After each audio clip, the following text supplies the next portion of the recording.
Hey everyone, welcome back to the channel. Killinger here.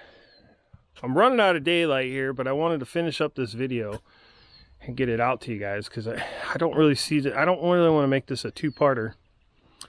So I'm just going to kind of talk you through the rest of this video and wrap it up.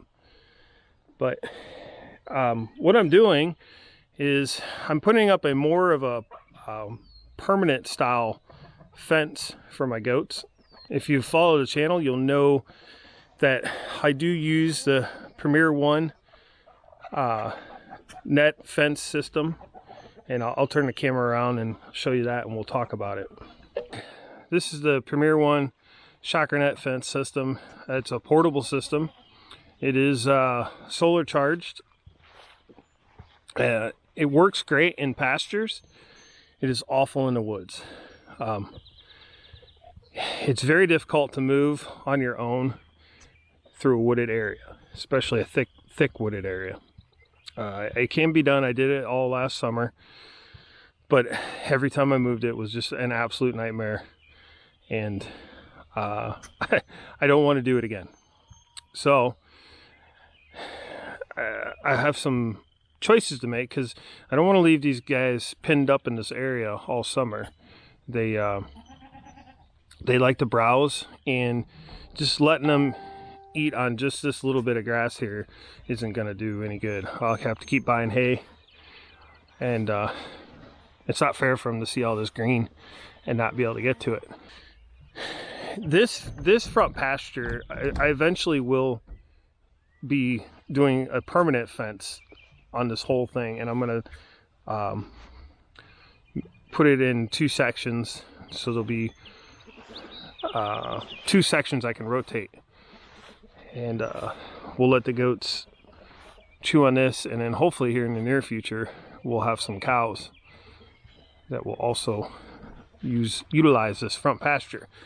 But until then, I wanted to get this wooded area fenced off. Now last year I moved the goats through here with the Premier One fencing throughout the summer. You want to be on camera? Huh? This is driving you insane that I'm up here and you guys aren't getting any treats, isn't it? You guys are crazy. Everybody wants to be on camera.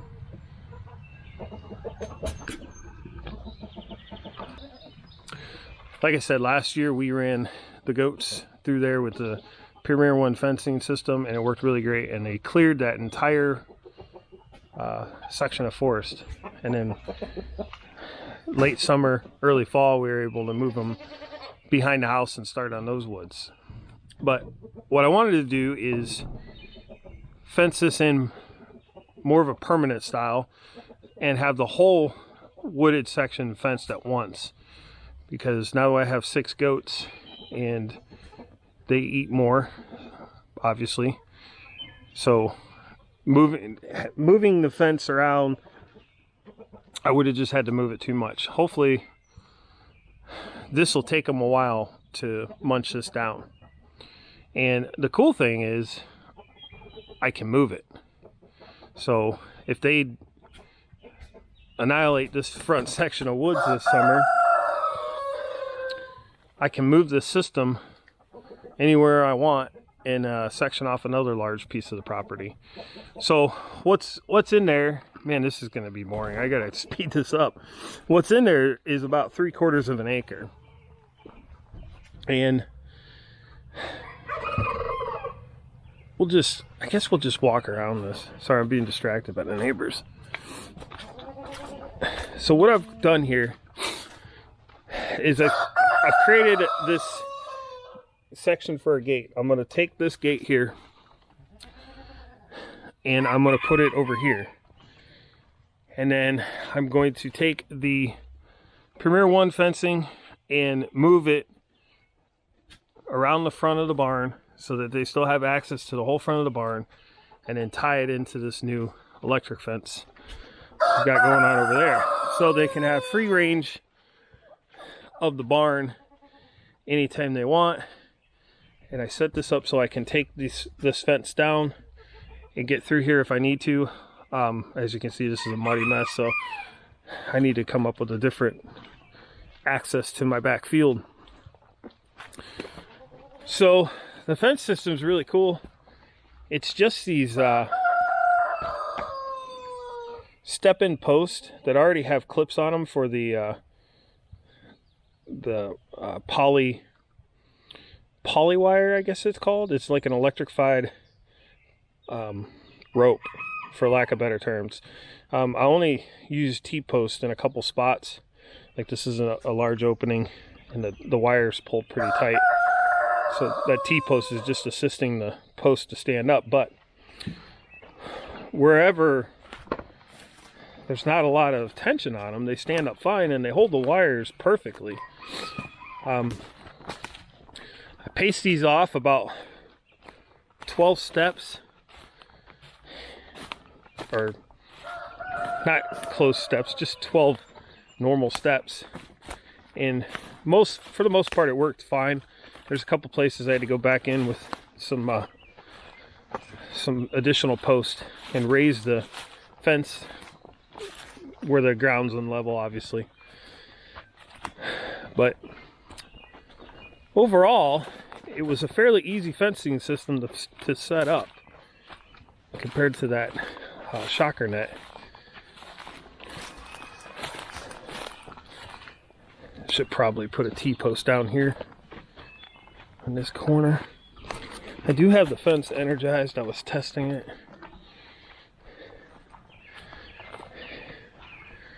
but I'm not ready for the goats to go in there yet. Well, they'll have free reign to this entire front woods. And I'll tell you, they did a really good job cleaning this woods out. You could not see through this woods. You couldn't walk through it. Like there's still some pricker bushes there. It was just a nightmare. And we use the goats on the homestead here to help us manage the property. That's kind of their job.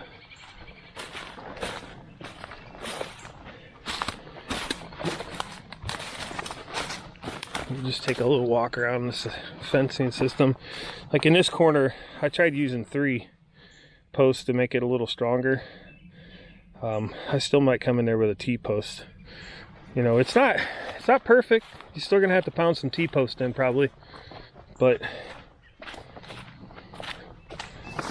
you know, if you gotta go in pounding 4 or 5 T-posts for fencing off 3/4 of an acre, this might be more than that. I'll try to measure it. Maybe do a follow-up video. I left this open in here because I kind of have a trail going for the tractor to get through, and I'm gonna finish cleaning up around this pond this summer. That's one of my goals.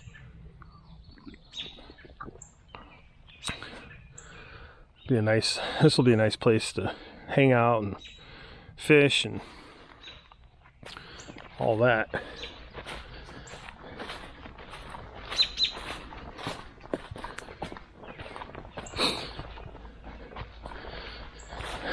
But I really like this. You can just kind of snake it however you want.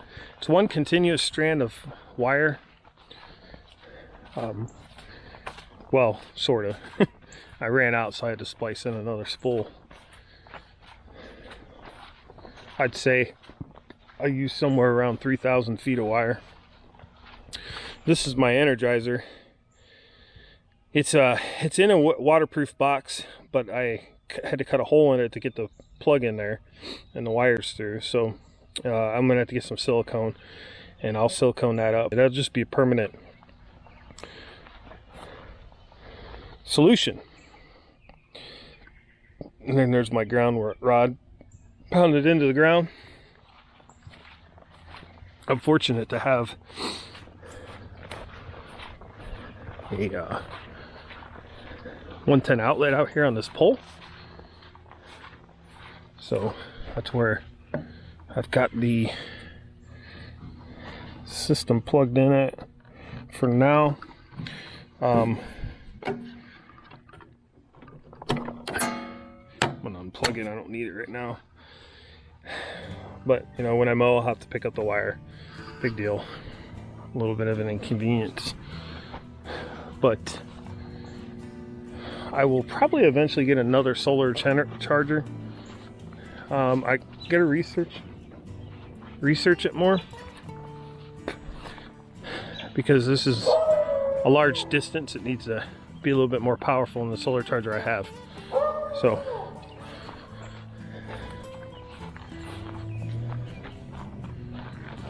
pretty easy setup. I bought the poles from Tractor Supply. They didn't have the ones I wanted. These looked pretty good. We'll see how they hold up. I hope they hold up well. They were cheap. They were like $1.79 a piece, so that's pretty cheap. I'm not sure what I have in this entire system right now, because I do have to return some things. I bought too much, but maybe when I do my follow-up video, I'll crunch some numbers, see what this system cost me. But overall, pretty cool. It's a big area. So once I get some more time, I will get this gate in and get the fence turned around, so I can just walk through that gate to go feed them, and they can have free range of their barn and go out there in the woods and do their job. So, you guys happy? You will be, huh? You guys will be happy?